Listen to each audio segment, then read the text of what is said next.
Hello everyone, welcome back. आज हम बात करेंगे बिजनेस स्ट्रेटेजिक मैनेजमेंट में बिजनेस स्ट्रेंथ और इंडस्ट्री अट्रैक्टिवनेस की। कौन कौन से ऐसे पॉइंट्स हैं जो हमें कंसीडर करने होते हैं अगर हम किसी भी कंट्री की, किसी भी कंपनी की, किसी भी ऑर्गेनाइजेशन की स्ट्रेंथ के बारे में बात करते हैं। सेम इसी तरीके से आज हम डिस्कस करेंगे इंडस्ट्री अट्रैक्टिवनेस और कौन कौन से ऐसे पॉइंट्स हैं जो हम कंसीडर करते हैं किसी भी एक कंट्री में इंडस्ट्री की अट्रैक्टिवनेस के लिए। तो वो आज हम डिस्कस करेंगे इस वीडियो लेक्चर में। टॉपिक है सब्जेक्ट है strategic management and business policy, और जो टॉपिक है फैक्टर्स इन्फ्लुएंस बिजनेस स्ट्रेंथ और industry attractiveness. Let's start the first point, that is business strength affected by. First one is market share. ठीक है, पहला क्या है? पहला पॉइंट है मार्केट शेयर। अब अगर हम किसी भी ऑर्गेनाइजेशन की स्ट्रेंथ के बारे में बात करते हैं तो यहाँ पे हम पहला पॉइंट जो कंसीडर कर रहे हैं वो मार्केट शेयर, यानी कि आपका मार्केट शेयर कितना है।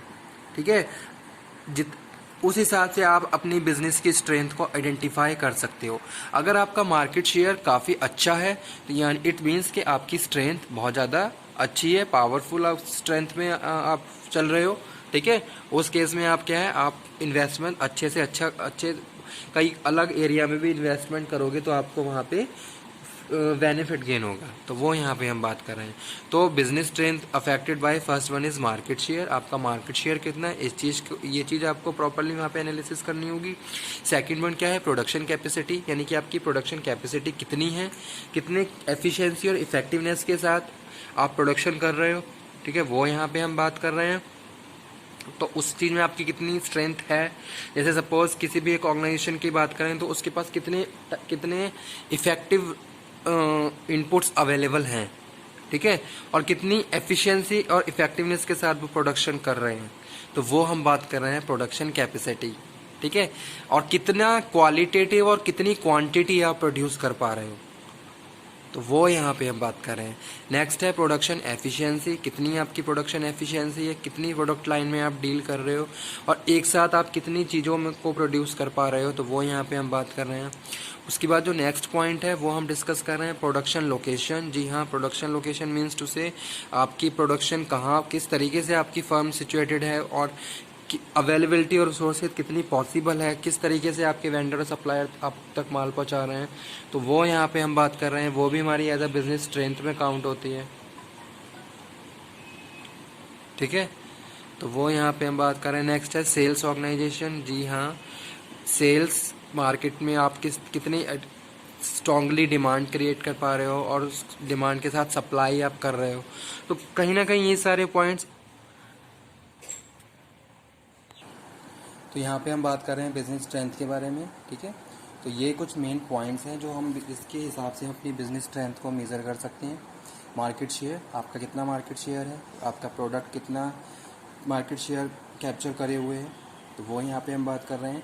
वो हमारे लिए एज ए स्ट्रेंथ है। जैसे सपोज़ मेरा प्रोडक्ट कस्टमर बहुत अच्छे से लाइक कर रहे हैं, मेरे प्रोडक्ट की सप्लाई बहुत अच्छे से हो रही है, डिमांड मैं क्रिएट कर पा रहा हूँ, इट मीन्स कि मेरा मार्केट शेयर की जो परसेंटेज है वो अच्छी खासी है। तो कहीं ना कहीं ये मेरे लिए एक बिज़नेस की मेरे लिए स्ट्रेंथ है।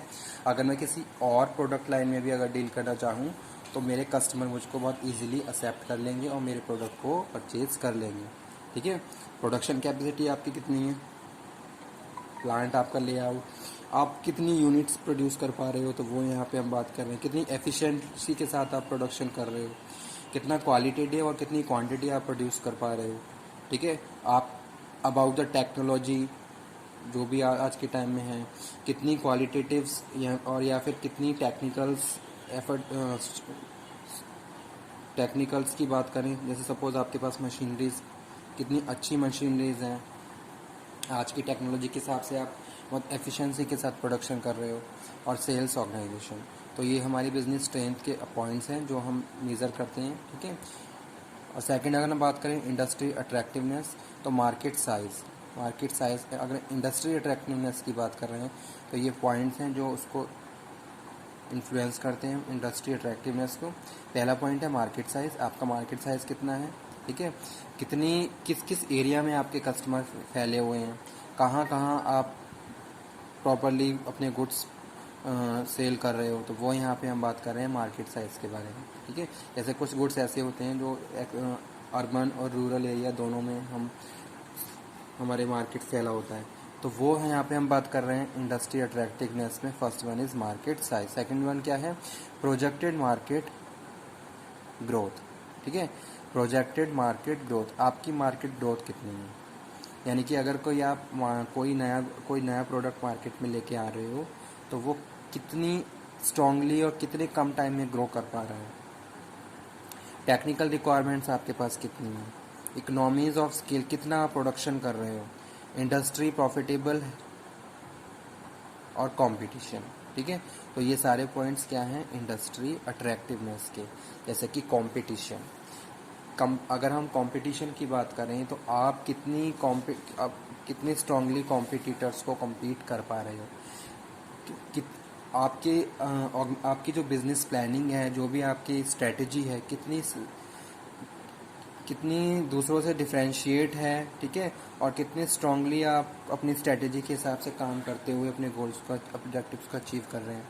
यानी कि मेन जो एक बात करें कंपटीशन की, तो आप कितने स्ट्रांगली अपने कॉम्पिटिटर्स को compete कर पा रहे हो। इंडस्ट्री प्रॉफिटेबिलिटी की बात करें, आपकी इंडस्ट्री जो है प्रॉफिट जो डायरेक्शन है उसमें जा रही है या नहीं जा रही है। तो वो आपकी, जैसे सपोज हम किसी एक ऐसी कंपनी की बात करते हैं जिसकी गुडविल बहुत अच्छी है, तो यानी कि उसकी अट्रैक्टिवनेस उतनी ही ज़्यादा होगी। ठीक है, क्योंकि मार्केट में उसकी रेपुटेशन, उसकी गुडविल बहुत ज़्यादा अच्छी है। जैसे सपोज किसी ब्रांड की बात करते हैं, अब वो ब्रांड बहुत ज़्यादा लाइक किया जाता है लोगों के द्वारा। ठीक है, और बहुत ज़्यादा ट्रस्टवर्दी है और लोग उसको बहुत अच्छे से जानते हैं, तो कहीं ना कहीं उसकी अट्रैक्टिवनेस और उतनी ही ज़्यादा होगी। इकोनॉमिक्स ऑफ स्केल, कितना आप प्रोडक्शन कर रहे हो, कितनी यूनिट्स में, कितनी प्रोडक्ट लाइन में आप प्रोडक्शन कर रहे हो, तो वो यहाँ हम बात कर रहे हैं। जैसे अब बात करते हैं हिंदुस्तान यूनिलीवर लिमिटेड की।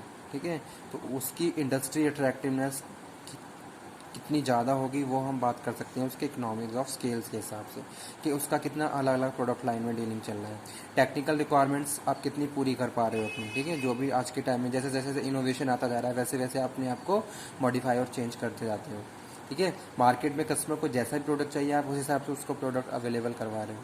और प्रोजेक्टेड मार्केट ग्रोथ और मार्केट साइज, आपका मार्केट साइज कितना है, तो वो ये सारे पॉइंट्स हम कंसिडर करते हैं जब हम बात करते हैं इंडस्ट्री अट्रैक्टिवनेस की। ठीक है, अब ये दोनों पॉइंट्स हम बात कर रहे हैं, चाहे हम बात करें बिजनेस स्ट्रेंथ की और इंडस्ट्री अट्रैक्टिवनेस। तो जब हम स्ट्रेटजी फॉर्मुलेशन की बात करते हैं तो ये सारे पॉइंट्स वहाँ पे भी हम इंटरनली और एक्सटर्नली दोनों पॉइंट के हिसाब से कंसीडर करते हैं। ठीक है, जब भी कोई ऑर्गेनाइजेशन में कोई भी बिजनेसमैन है, कोई स्ट्रेटजी फॉर्मुलेट कर रहा है, तो वो अपनी बिजनेस की स्ट्रेंथ को भी कंसीडर करता है और साथ के साथ इंडस्ट्री अट्रैक्टिवनेस को भी कंसीडर करता है। ठीक है, कि इंटरनली हम कितने स्ट्रांग हैं और एक्सटर्नली हम कितने और स्ट्रांगली मार्केट में को कंट्रोल कर पा